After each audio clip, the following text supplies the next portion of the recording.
Salam alaikum. Je ne sais pas si on va démarrer dans 5 minutes. Donc,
très bien. Salam alaikum. C'est un vrai plaisir d'être parmi vous, de participer à cette magnifique initiative qui est Qara Iftar. Euh, le temps que les gens viennent, donc je vais juste rapidement me présenter. Donc, je m'appelle Zuel Khalissi, je suis directeur général d'une entreprise dans le domaine digital. Je suis également expert auprès d'un certain nombre d'organismes nationaux et internationaux sur des sujets relatifs à la transformation digitale et à l'entrepreneuriat et l'innovation.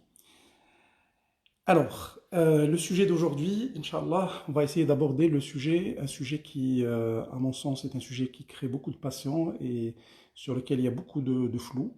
Donc, beaucoup de gens parlent de ce sujet, mais on sait très peu, en tout cas, comment on peut l'appliquer dans notre réalité et comment on peut avancer dessus. Euh, on sait très bien qu'aujourd'hui c'est un enjeu capital au niveau mondial, mais on ne sait pas exactement comment s'y mettre. Donc ce sujet c'est l'intelligence artificielle. Donc juste le temps que d'autres personnes nous rejoignent, je vais rapidement voir les commentaires.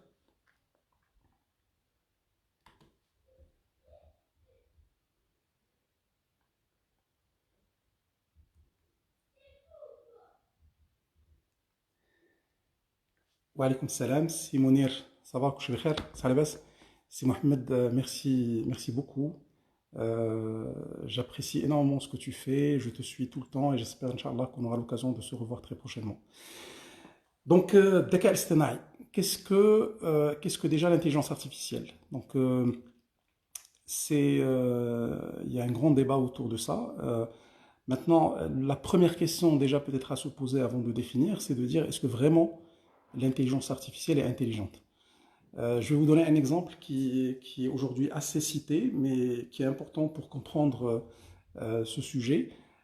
Aujourd'hui, on a besoin pour qu'un bébé de 2 ans reconnaisse un chat, on a besoin de lui montrer une ou deux photos de chat. Il va pouvoir les reconnaître ou reconnaître un chat avec une probabilité de 100%.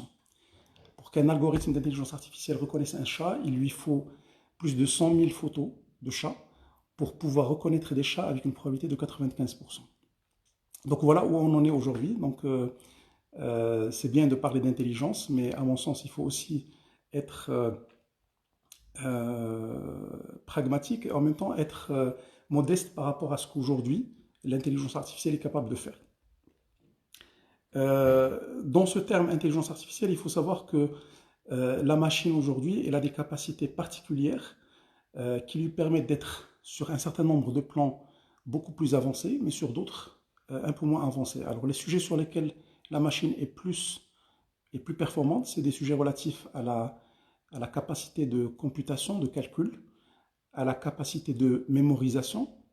Donc sur ces sujets, aujourd'hui, on peut considérer que l'intelligence artificielle a aujourd'hui où les algorithmes ont des capacités qui sont assez importantes. Sur d'autres sujets, je pense qu'il y a une vraie question qui se pose pour dire est-ce que c'est aujourd'hui, on va dire, performant, utile et on va dire complètement intelligent. Très bien, bon, donc c'était juste pour introduire le sujet. Donc encore une fois, est-ce que l'intelligence artificielle est intelligente? C'est une question auquel peut-être par la suite on pourra répondre. On n'est pas là non plus pour discuter de sujets ni philosophiques ni technologiques. On va essayer plutôt d'aborder des sujets plus pratiques en termes de comment on peut exploiter ce domaine pour améliorer la vie des gens, pour améliorer le parcours des clients, pour des entreprises dans le contexte marocain. Donc d'abord, je vais commencer par quelques petites définitions. Je pense qu'elles sont importantes. Déjà, quand on parle d'intelligence artificielle, il faut savoir que cette intelligence artificielle elle couvre trois grandes compétences. La première compétence, c'est une compétence d'apprentissage. La deuxième compétence, c'est une compétence de reconnaissance, de recognition. Et la troisième compétence, c'est une compétence de résolution. Donc, toutes les disciplines aujourd'hui relatives à l'intelligence artificielle, ils vont s'attaquer à une de ces problématiques. Donc, quand on dit apprentissage, dans l'apprentissage, il faut savoir qu'il y a deux éléments. Il y a un élément de mémoire. Donc, on doit être capable de mémoriser un certain nombre de choses. Donc, ça peut être des photos, ça peut être des sons, ça peut être des représentations graphiques, ça peut être des objets, ça peut être des animaux, etc. Et deuxièmement, c'est la capacité de généralisation. Donc, on apprend un sujet en étant capable de mémoriser le maximum d'informations et en étant capable de généraliser ces informations pour pouvoir sortir des règles. La reconnaissance, donc c'est toute la capacité qu'on a pour reconnaître ce qui nous entoure. Donc l'être humain, de manière facile, arrive à voir, à percevoir ce qui l'entoure, à écouter, à entendre tout ce qui est autour de lui. Et donc cette capacité de perception et de reconnaissance est fondamentale. Et c'est peut-être là aussi où la machine a eu beaucoup de mal et a toujours beaucoup de mal à arriver au même niveau que l'être humain. La capacité de résolution, c'est à partir d'un certain nombre de données et de connaissances, être capable de se poser les bons problèmes et derrière de les résoudre. Donc ça, c'est pour définir de manière générale les trois grandes disciplines de l'intelligence artificielle. Alors, pour partir un peu plus loin, on va essayer juste de comprendre un peu les grands termes qu'on utilise dans l'intelligence artificielle. Donc je vais d'abord commencer par distinguer un certain nombre de termes. Je pense que déjà on parle de deux choses différentes. Il y a ce qu'on appelle l'intelligence artificielle appliquée. Et donc généralement c'est plus pragmatique et c'est appliqué à un domaine particulier. Ça peut être le langage, ça peut être la vision, ça peut être la voix, ça peut être la conduite autonome, etc. Et il y a l'IA générale où en fait on essaie de carrément concevoir un système qui est capable d'avoir le même niveau d'intelligence, donc qui est générique, qui est capable d'avoir le même niveau d'intelligence qu'un être humain et donc qui est capable de s'adresser à des problématiques diverses et variées. Le deuxième élément sur lequel je voulais aussi parler, c'est aujourd'hui on parle de beaucoup de termes. Alors, quand on parle par exemple de machine learning est un sous-ensemble de l'intelligence artificielle qui est basé sur le fait qu'on n'est pas dans ce qu'on appelle la déduction, mais on est dans l'induction. Alors, qu'est-ce que ça veut dire? Donc, juste en termes de raisonnement, on a deux types de raisonnement de manière générale au niveau de l'être humain. On a la déduction, qui est une manière de raisonner qui est en top-down, c'est-à-dire qu'on commence par proposer une théorie sur la base de laquelle on va mettre en place des hypothèses, sur la base de laquelle on va faire des observations, et à partir de ces observations, on va obtenir des confirmations. La deuxième façon de faire, c'est ce qu'on appelle l'induction. Donc l'induction, c'est du bottom-up, c'est-à-dire qu'on part de la donnée réelle, donc on parle d'observation, et à partir de ces observations, on essaie de construire des patterns, et ces patterns vont nous permettre derrière de construire des hypothèses et des théories par la suite. Donc le machine learning, c'est la discipline dans l'intelligence artificielle qui s'intéresse à la partie induction, c'est-à-dire qu'on donne à la machine des données, on va dire ce qu'on appelle une base d'apprentissage, et cette base d'apprentissage va permettre à l'algorithme, va permettre à la machine de pouvoir induire un certain nombre de règles. Donc voilà, ça c'était juste pour expliquer que le machine learning est une sous-discipline de l'intelligence artificielle. Au-dessous de cette discipline, on a ce qu'on appelle aussi les réseaux de neurones, qui sont une technologie qui permet de faire de l'induction. Donc c'est une technologie qui se base sur le fonctionnement du cerveau humain pour essayer de simuler le fonctionnement neuronal et à partir de là commencer à construire de l'information et de l'intelligence. Donc bien sûr, ces neurones dont on parle, ils échangent entre eux de l'information en temps réel et en fonction de ça, on arrive à obtenir des résultats. Et au-dessous de ces réseaux de neurones, on a ce qu'on appelle le deep learning ou l'apprentissage profond. Et donc c'est ce qui permet aujourd'hui, on va dire, de faire de l'apprentissage automatisé. Alors c'est ce qui a permis par exemple à Deep Blue de battre donc Kasparov dans les jeux d'échecs en 96. Voilà. Donc ça c'était juste pour clarifier un certain nombre de termes. Encore une fois, l'objectif c'est pas de rentrer dans le détail technologique, mais c'est juste au moins pour être capable de comprendre de manière générale ce que c'est que on va dire l'intelligence artificielle et de quelle, quand on parle de terminologie, quelles sont les différentes implications de ces terminologies. Très bien, donc ça, on a essayé de mettre en place, donc, dans un premier temps, la première couche qui est de définir ce que c'est que l'intelligence artificielle, à quoi elle s'adresse, quelles sont les disciplines, etc. Le deuxième point que je voulais aborder, alors avant de passer au deuxième point, je voulais quand même préciser que l'intelligence artificielle, c'est une discipline qui existe depuis plus de 50 ans. Donc on a commencé les premiers travaux dans les années 50 et ça a commencé à évoluer. Alors la problématique à l'époque, c'est que on avait deux contraintes. On avait une contrainte de capacité de traitement, donc de processing, et on avait des contraintes aussi relatives à la donnée. Donc les deux contraintes aujourd'hui sont levées depuis quelques années. D'abord la donnée aujourd'hui, on commence à avoir des données massives grâce aux réseaux sociaux, aux mobiles et au cloud. Et deuxièmement, on commence à avoir des capacités de traitement suffisamment importantes et donc permettant, même dans un téléphone mobile, de faire du processing assez important pour pouvoir faire de la reconnaissance de forme, de la reconnaissance faciale ou de la reconnaissance de voix, par exemple. Donc, et c'est pour ça que, en fait, depuis quelques années, cette discipline est revenue, on va dire, en force et qu'on commence à s'y intéresser de manière très, très sérieuse. Donc le sujet, c'est un sujet qui date depuis très longtemps. Et donc, toujours dans les définitions, il y a peut-être des termes que vous avez aussi dans lesquels vous avez entendu parler, qui sont des termes relatifs à la partie langage. Donc vous avez certainement peut-être entendu parler de NLP. Donc NLP, c'est Natural Language Processing.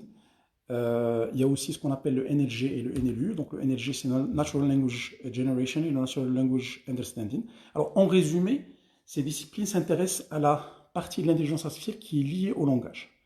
Je vais peut-être faire une petite parenthèse, on va dire, plus philosophique, mais ce qu'il faut savoir, c'est que les capacités cognitives de l'être humain, ou la capacité d'intelligence de l'être humain, est très liée à sa capacité de parler, à sa capacité d'échanger et de communiquer. Donc le langage, dans l'intelligence humaine, est quelque chose de fondamental. Je ne sais pas si vous avez vu, mais il y a eu quelques mois où Facebook avait inventé des algorithmes qui permettaient de communiquer, donc de générer du langage. Et à un certain moment, ils se sont rendus compte que ces algorithmes ont commencé à parler leur propre langage. Donc ils ont inventé un langage, ils ont commencé à le parler. Bon, encore une fois, on reste sur des hypothèses. Mais ce que je voulais dire par là, c'est que le langage est un élément fondamental de la connaissance et de l'intelligence humaine, la capacité cognitive humaine. Si certains d'entre vous ont lu le livre de Noah Harari relatif à Homo sapiens, il parle de révolution cognitive qui s'est passée il y a on va dire il y a à peu près 10 000 ans. Et cette révolution cognitive, elle est très liée à la capacité que l'être humain a pu acquérir relative au langage. Ouhetchi, bien sûr, c'est très lié aussi à ce qu'on retrouve dans pas mal de religions. Donc, l'islam, on a une donc الآية اللي كتهضر على هذا الجانب اللي كيقول الله سبحانه وتعالى فيها وعلم آدم الأسماء كلها ثم عرضهم على الملائكة فقال أنبئوني بأسماء هؤلاء إن كنتم صادقين.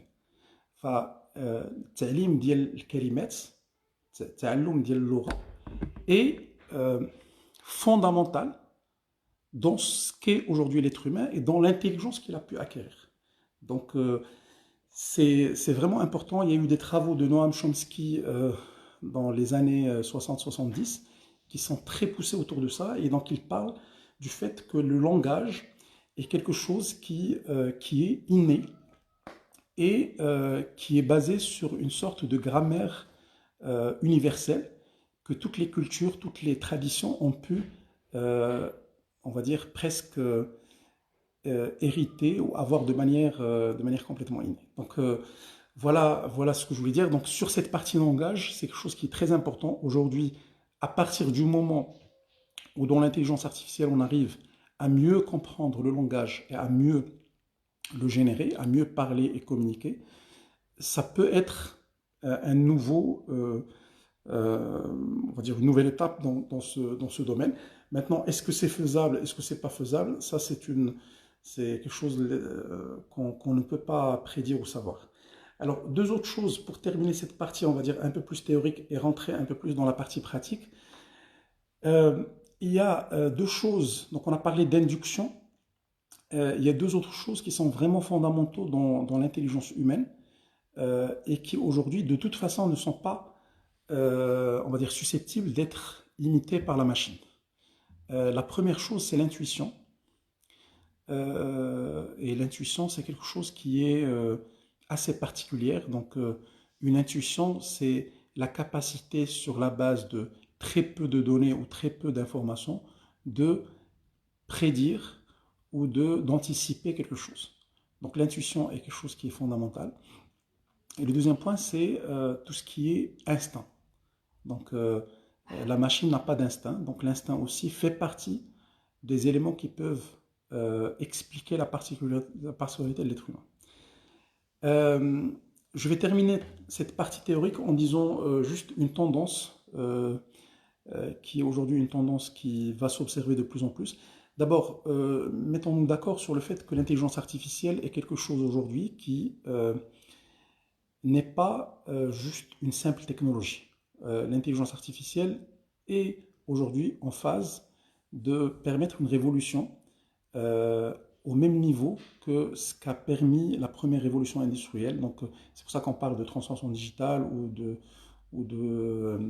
révolution industrielle 4.0. Donc, un des éléments fondamentaux de cette révolution industrielle 4.0 ou de cette nouvelle phase d'industrialisation, c'est justement l'intelligence artificielle. Donc, de la même façon que les machines ont créé une révolution industrielle au début enfin, dans les années, dans les 2 siècles derniers, il y a 2 siècles, la révolution numérique et à sa tête l'intelligence artificielle sont capables de créer une nouvelle révolution qui a des impacts pas uniquement technologiques et économiques, mais aussi sociaux et sociétaux. Et là, je vais juste dire une petite parenthèse. Euh, Si dans le passé, le travail était d'abord un travail manuel, il y a eu la première révolution qui a fait que tout le travail manuel ou une grosse partie du travail manuel a été automatisé par des machines. Et ça a permis à ce que le travail devienne de manière générale un peu plus intellectuel et rationnel. Alors ça a permis d'équilibrer les forces entre les hommes et les femmes dans on va dire dans le monde du travail. Aujourd'hui, cette révolution, elle est susceptible de créer un deuxième paradigme parce que ce qui va se passer, et ça commence à se faire, ça va se faire de plus en plus, c'est que tout le travail intellectuel, rationnel de base va être remplacé par des algorithmes. Et la conséquence immédiate, c'est que le travail va de plus en plus, désolé de le dire, mais va se féminiser ou s'humaniser pour être plus générique. C'est-à-dire qu'on va de moins en moins travailler et avoir des métiers qui sont basés sur la rationalité, la capacité de calcul, la comptabilité, les métiers légaux, etc. Et on va être plus dans une tendance où on va être sur des métiers qui sont centrés sur l'humain, centrés sur potentiellement la créativité et centrés sur l'instinct. Et ça, c'est une vraie révolution qui est en train de se préparer. Son impact est considérable sur les emplois de demain. Je pense qu'il faut qu'on en prenne conscience parce que ça va avoir énormément d'impact sur comment on va faire nos métiers, comment on va les exercer, etc. les algorithmes vont être capables de faire pas mal de choses que nous, on avait naturellement, qui étaient naturellement du propre de l'humain et qui nous permettaient d'une certaine manière d'être, on va dire, en avance. Et ce qui va rester, c'est probablement beaucoup plus des choses d'ordre humain et d'ordre créatif. Et c'est là où le focus doit être en termes de skills, de formation, etc. Donc, je pense que, encore une fois, bien sûr, il y aura encore du travail rationnel parce qu'il faut préparer ces algorithmes, il faut les développer, etc. Il peut y avoir aussi du travail rationnel sur tout ce qui est complex problem solving, donc tout ce qui est résolution de problèmes complexes. Il y aura du travail entre le rationnel et le créatif dans les domaines de l'innovation, mais tout le travail rationnel de base, donc quand je dis rationnel de base, il y a les deux niveaux, donc il y a tout ce qui est cognitif de base, donc par exemple conduire une voiture, faire des tâches qui nécessitent de l'interaction entre les sens et l'intelligence, mais aussi tout le travail rationnel qui nécessitait principalement un effort répétitif d'analyse. Tout ça, dans les 10 prochaines années, il risque d'être remplacé avec des conséquences importantes sur l'emploi, sur pas mal de choses. Voilà, donc ça c'était la grande parenthèse théorique. Donc on va essayer maintenant de passer à des aspects un peu plus pratiques, et encore une fois dans le contexte marocain. Je pense qu'on en a pour encore 15 minutes. Alors, quelles sont les tendances de l'intelligence artificielle aujourd'hui? Alors, dans l'intelligence artificielle, bon, il y a une courbe. J'ai une présentation, mais ça va être difficile de la partager avec vous. Je peux la partager par la suite pour qu'elle puisse éventuellement être publiée sur la page. Donc, il y a une courbe de maturité des technologies relatives à l'intelligence artificielle où, par exemple, aujourd'hui, ce qu'on constate, c'est quoi? C'est qu'on a des choses qui sont très matures aujourd'hui, qui sont prêtes à l'emploi. Donc, par exemple, des sujets relatifs à la reconnaissance vocale, des sujets relatifs à l'automatisation, en tout cas à la partie predictive analysis, sont assez matures. On a des sujets qui sont encore dans le hype, on va dire, où là, on est dans la partie, on va dire, déception par rapport à leurs usages. Donc, des sujets comme computer vision, comme les chatbots, comme le NLP, sont des sujets aujourd'hui qui sont soit au niveau du hype ou au niveau de la déception post-hype qui peut en découler. Et il y a des sujets qui sont aujourd'hui encore au tout début, donc tout ce qui est intelligence artificielle appliquée à l'industrie, tout ce qui est intelligent manufacturing, tout ce qui est sujet relatif aussi à la biométrie avancée sont des sujets aujourd'hui qui sont encore en train d'émerger et donc potentiellement avec pas mal de hype dans les prochaines années. Voilà, donc ça c'est juste pour dire, il y a aujourd'hui une courbe, il faut qu'on soit attentif, que ce soit en tant qu'entreprise ou en tant que pays à ces courbes, pour dire qu'est-ce qu'on doit aujourd'hui faire et sur quoi on doit miser tout de suite. Qu'est-ce qu'on doit commencer à préparer, sur quoi on doit commencer à travailler sur des POC, sur des pilotes, etc. Et qu'est-ce qu'on doit ignorer à l'instant T. Donc voilà les choses sur lesquelles voilà, il faudra réfléchir. Donc je ne sais pas si... voilà. Donc, alors ce que je vais aussi, je voulais en fait aussi partager un autre truc qui est très important, c'est quelles sont les technologies que vous devez aujourd'hui prioriser. Alors, premier niveau de technologie aujourd'hui qui sont matures, comme je viens de le dire, c'est tout ce qui est predictive analysis. Donc le predictive analysis, aujourd'hui, il y a énormément d'outils qui permettent de faire de la prédiction. Que ce soit par exemple de commandes, de la prédiction relative au stock, de la prédiction relative au comportement des clients. Et donc sur l'ensemble de ces disciplines, ayant déjà un certain nombre d'historiques relatifs aux données, je pense que l'ensemble des entreprises, l'État, etc. est capable de faire ça. Alors parmi les applications très concrètes, aujourd'hui dans cette crise mondiale, ou en tout cas dans cette crise sanitaire qui est cette crise du Covid-19, il y a, je sais, des startups qui ont travaillé, donc même au Maroc, sur le sujet de la prédiction de l'évolution du nombre de cas et du nombre de morts sur les prochains jours en fonction des décisions qui sont prises par le gouvernement et de leur application. Et donc aujourd'hui, on a des algorithmes qui permettent aujourd'hui de dire de manière assez précise où est-ce qu'on va dans les prochains jours, dans les prochaines semaines. Je vais juste saluer par cette occasion le travail d'une startup qui s'appelle AIOX, qui a travaillé sur un sujet de ce type, et aussi le travail d'un chercheur au niveau de l'INSEAD, que j'apprécie beaucoup, mon ami Karim Beina, qui a travaillé sur ce sujet, qui publie pratiquement chaque jour ses prédictions, ses prévisions, et ça s'avère assez précis. Donc voilà, le predictive analysis est quelque chose qui est aujourd'hui très fort, qui est assez mature. À partir du moment où on a des données historiques, on est capable de faire de la prédiction. Donc c'est valable pour des sujets météorologiques, c'est valable pour des sujets clients, c'est valable pour des sujets de stock ou de logistique. Et donc sur l'ensemble de ces sujets, la technologie aujourd'hui, elle est mature. On est capable de manière assez rapide des hypothèses, et à partir de là, on peut sortir des chiffres qui peuvent nous permettre de piloter l'entreprise, de piloter aussi euh, même, on va dire, la nation ou le pays sur un certain nombre de sujets. Donc j'ai pris le cas sanitaire, mais on peut en parler de beaucoup d'autres cas où la prédiction est capable d'apporter énormément de valeur de manière réelle.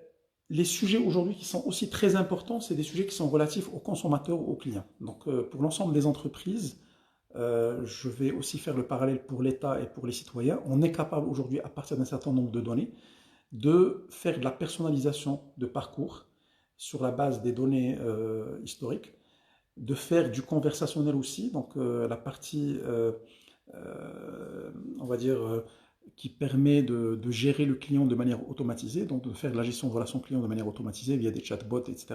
Et quelque chose aussi qui peut être très intéressant dans ce sens.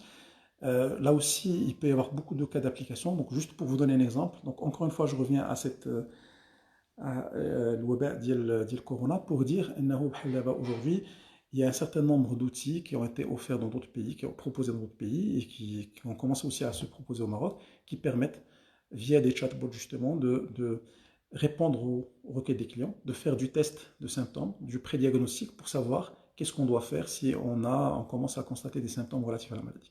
Donc ce type de choses aujourd'hui, c'est des choses qui sont, on va dire, fondamentales, qui peuvent commencer aussi à être adoptées. On commence aussi, donc dans le nice to have, on commence aussi à avoir pas mal de choses relatives à tout ce qui est système de reconnaissance. Donc reconnaissance faciale, reconnaissance vocale, reconnaissance biométrique, reconnaissance de caractère, etc. Donc là, il y a pas mal de choses. Alors, autant sur certaines choses, on est vraiment dans le must-have pratiquement, donc dans tout ce qui est OCR, reconnaissance de caractère, etc., on est pratiquement dans des stades assez avancés. Dans la reconnaissance vocale aussi de manière assez similaire. Autant sur d'autres sujets, on est sur du nice to have, mais ça reste assez sympathique. La reconnaissance faciale aujourd'hui, elle est assez mature. La reconnaissance d'objets commence à venir, et donc c'est des sujets sur lesquels c'est intéressant d'explorer ou de voir ce qu'on peut faire. Il y a des sujets aujourd'hui qui sont encore au stade expérimental, donc moi je pense que des sujets relatifs justement à tout ce qui est manufacturing, etc., sont encore au stade expérimental et donc vont venir très prochainement. Alors, dans les applications de l'IA, je voulais juste vous parler de 4 types d'applications très concrètes qui sont, à mon sens, importantes à comprendre. La première, c'est tout ce qui est engagement client. Donc, l'intelligence artificielle peut être appliquée pour améliorer l'engagement client avec l'entreprise. Donc, beaucoup de cas possibles. Les chatbots, on peut parler aussi de tout ce qui est relatif à la personnalisation avancée, donc parcours avancé avec la personnalisation, tout ce qui est recommandation, système de recommandation avancé. Donc, tout ça permettrait de créer un engagement client plus fort. Aujourd'hui, une grande partie des entreprises marocaines, donc les principales entreprises marocaines, sont capables d'abord, tout de suite, à commencer à personnaliser de manière assez avancée leur parcours, à mettre en place des chatbots, à faire en sorte qu'il y ait de la recommandation avancée. Et c'est tout à fait possible parce que la donnée aujourd'hui dont on dispose, qu'on parle d'opérateurs télécoms, de banques, d'assurances, voilà, donc les domaines financiers, pardon, les domaines télécoms, même les domaines étatiques, donc un certain nombre d'administrations sont capables aujourd'hui de faire de l'engagement client beaucoup plus fort avec l'intelligence artificielle. Il faut savoir qu'aujourd'hui, pratiquement la plupart des acteurs d'Internet le font, que ce soit à l'international ou au Maroc. Des gens comme Jumia aujourd'hui ou comme Avito, ils font de la personnalisation avancée, ils font de la recommandation. des acteurs internationaux depuis très longtemps, comme Amazon, comme Google, etc. Ils le font. Et aujourd'hui, c'est des mécanismes qui sont déjà rodés, qui sont intégrés dans leur parcours client de manière automatisée. Donc, premier sujet, c'est engager le client. Deuxième sujet, et qui est aussi important, c'est tout ce qui est predictive analysis, comme on a parlé. Donc là aussi, tout est prêt. On est capable dès demain de commencer à faire des choses relatives à la prédiction. Il suffit d'avoir les données historiques. Donc ça, c'est quelque chose aussi, à mon sens, qui est importante. Et il y a tout ce qui est relatif au système de sécurité, donc tout ce qui est biométrie, etc. Donc là aussi, c'est un cas d'application qui est assez important. Alors la biométrie aujourd'hui permettrait de digitaliser un certain nombre de parcours. On sait qu'aujourd'hui, par exemple, fait le contexte, beaucoup de gens, enfin la plupart des gens ne peuvent pas sortir de chez eux, donc beaucoup d'opérations, on a besoin de les faire à distance.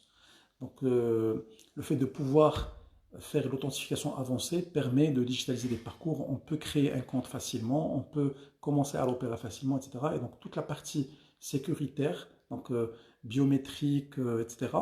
Là aussi, il y a beaucoup d'applications qui peuvent se faire dans ce sens. Et le quatrième volet, qui est aussi, encore une fois, très pragmatique et très réel aujourd'hui, c'est le volet relatif à la partie automatisation des process. Donc, dans l'automatisation des process, il y a aujourd'hui un certain nombre de process qui nécessitent un travail manuel. Donc, tout ce qui se fait en centre d'appel ou en centre de relations clients de manière générale, c'est-à-dire répondre par exemple à des emails, répondre à des... Donc tout ça, ça peut être automatisé. Recevoir un email d'un client qui est relatif à un dossier peut être automatisé. Donc dès qu'on reçoit ce mail, on peut analyser le texte, sortir quel est le nom du client, son prénom, son numéro de dossier, etc. Et en fonction de ce qui va être analysé, on va pouvoir de manière automatique lui répondre. Donc ça, c'est des choses qui sont tout à fait déployables aussi de manière rapide. Maintenant, l'automatisation des process, ce n'est pas que ça. Il y a aussi beaucoup de champs d'application dans l'automatisation des process. Juste pour donner des exemples concrets, le fait d'automatiser par exemple des traitements de dossiers chez une assurance, donc de dossiers de maladie ou de dossiers d'accident, c'est quelque chose qui peut utiliser ce qu'on appelle le RPA, donc le Robotic Process Automation. Et donc l'idée, c'est très simple, c'est de dire, aujourd'hui, on donne à des personnes la possibilité de scorer des dossiers pour dire si des dossiers qui sont acceptables ou pas, valables ou pas. Ben, ce mécanisme peut se faire de manière automatisée. Donc on peut par exemple automatiser le scoring d'un dossier. On peut automatiser la validation d'un remboursement. Donc voilà, tout ça, ça peut être automatisé. Bon, encore une fois, en disant ça, je sais que derrière, on peut aussi me dire que ça peut avoir de l'impact sur l'emploi, etc.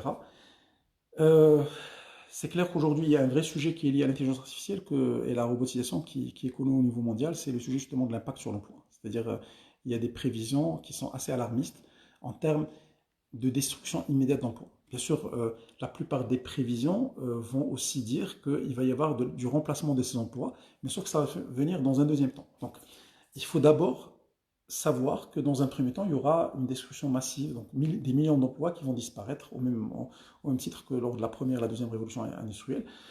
Et donc, aujourd'hui, beaucoup d'États, beaucoup d'organismes commencent à réfléchir à ce qu'on appelle un revenu universel d'activité, ou un revenu universel, qui va permettre justement de donner du pouvoir d'achat aux personnes aujourd'hui qui vont perdre de l'emploi.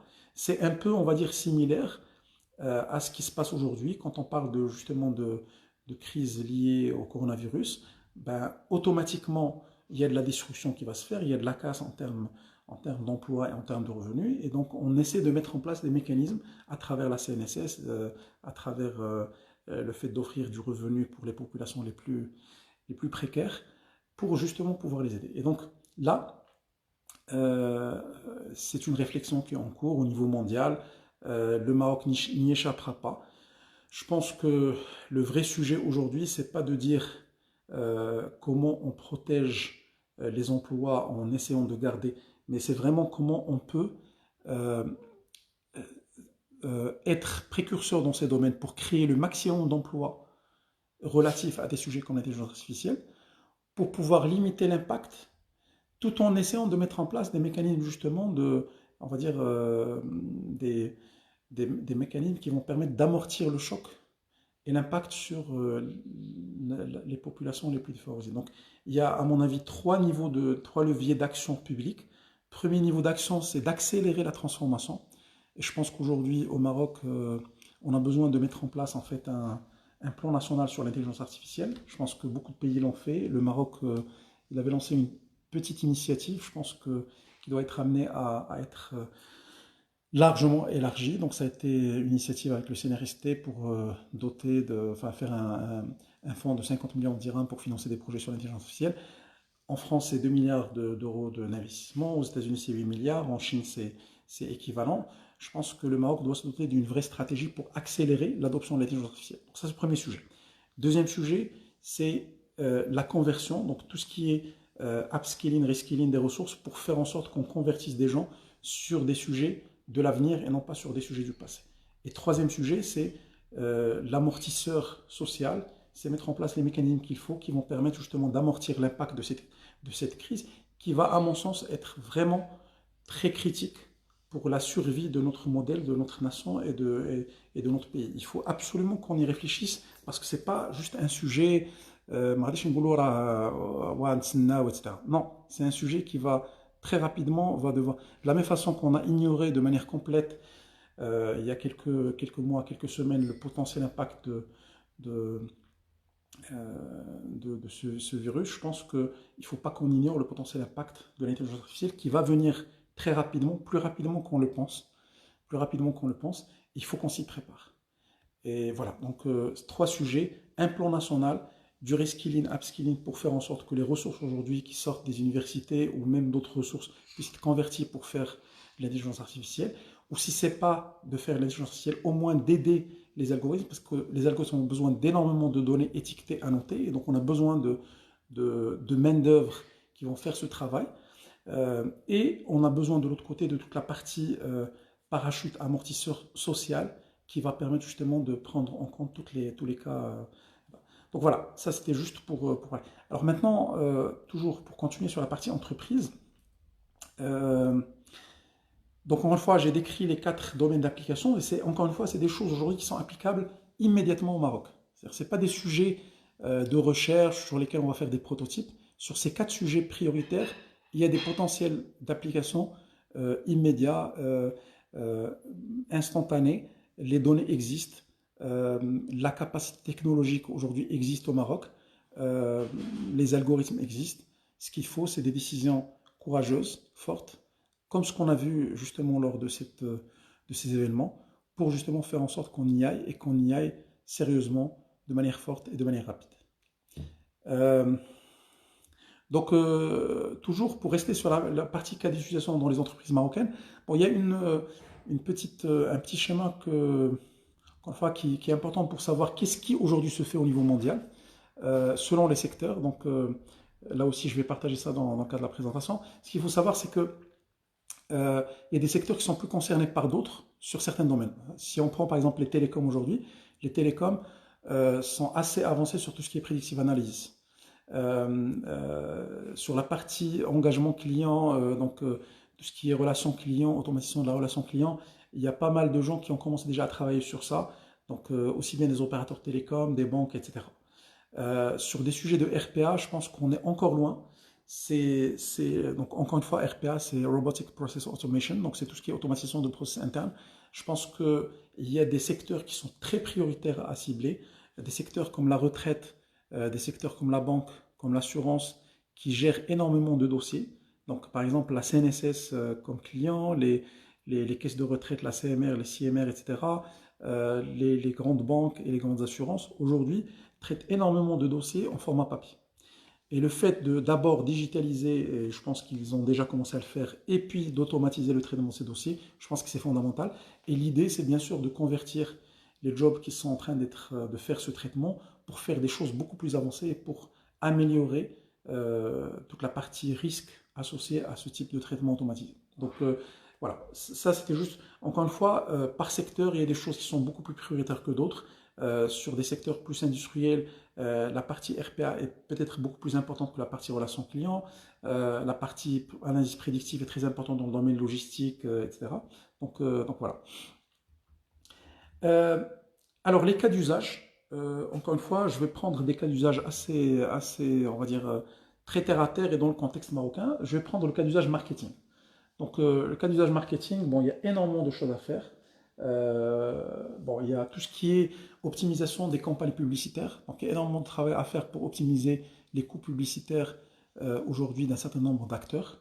Dans un contexte de crise, c'est encore plus important. On ne peut pas se permettre de, de dépenser trop, donc il faut optimiser, il faut que ce qu'on fait et ce qu'on dépense soit le plus utile possible. Dans le marketing, il y a aussi toute la partie personnalisation dont on a parlé tout à l'heure, donc il faut personnaliser de manière très avancée les parcours, les chemins, les choix des utilisateurs. Et donc aujourd'hui, il y a des outils, des technologies, des plateformes et des frameworks qui permettent justement de faire ça. Quand on lance un site e-commerce, il faut que le parcours soit le plus personnalisé possible en fonction du client.